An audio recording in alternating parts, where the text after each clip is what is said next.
জ্বালানি সংকট, মার্কিন শুল্ক নীতির চ্যালেঞ্জের মধ্যে আসছে বিজিএমইএ নির্বাচন।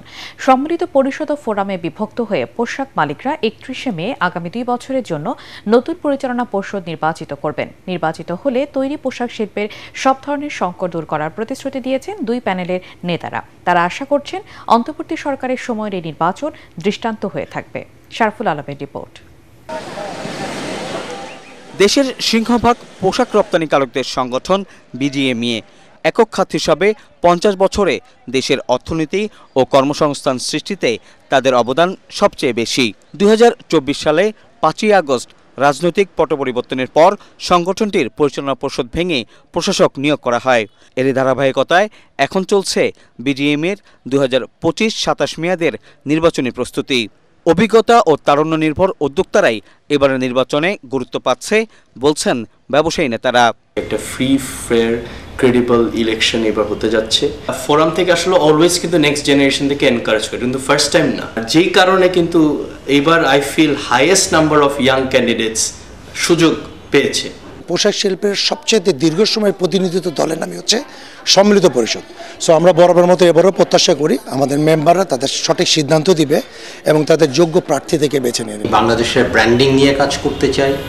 বাংলাদেশকে পৃথিবীতে সবাই আমাদের চিপ লেবার ডেস্টিনেশন হিসেবে জানে। I want to promote Bangladesh as a manufacturing hub for sustainable products. উৎপাদন খরচটা বেড়ে যাচ্ছে, উৎপাদন ক্ষমতাটা কমে যাচ্ছে, তাতে করে আমাদের কম্পিটিটিভনেসটা হারাচ্ছে। আমরা আবার ইলেক্ট হলে এই জায়গাতে যে কাজগুলো করছিলাম সেটাই কন্টিনিউ করব। এবারের নির্বাচনে আগের মতোই সম্মিলিত পরিষদ ও ফোরাম নামে দুইটি দলে বিভক্ত হয়ে বিজিএমইএ নির্বাচনে অংশগ্রহণ করছেন উদ্যোক্তারা।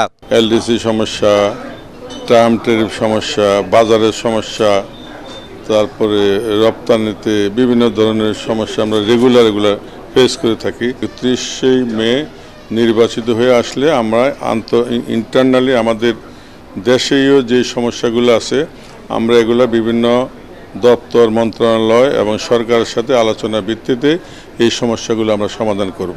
ফোরাম নির্বাচিত হলে একটা জবাবদিহিতামূলক বিজিএমইএ গঠন করবে, যেখানে ব্যক্তিগত স্বার্থ প্রাধান্য পাবে না, এখানে মেম্বারদের স্বার্থই প্রাধান্য পাবে। কস্ট অফ ডুইং বিজনেস এইটা করার জন্য যেসব পদক্ষেপ নেওয়া দরকার সেটা ফোরাম গ্রহণ করবে। এখন যে ইনফ্রাস্ট্রাকচারাল প্রবলেম, বিশেষ করে গ্যাস এবং ইলেকট্রিসিটি নিয়ে, এটা নিয়ে সরকারের সাথে শক্তভাবে নেগোশিয়েট করবে।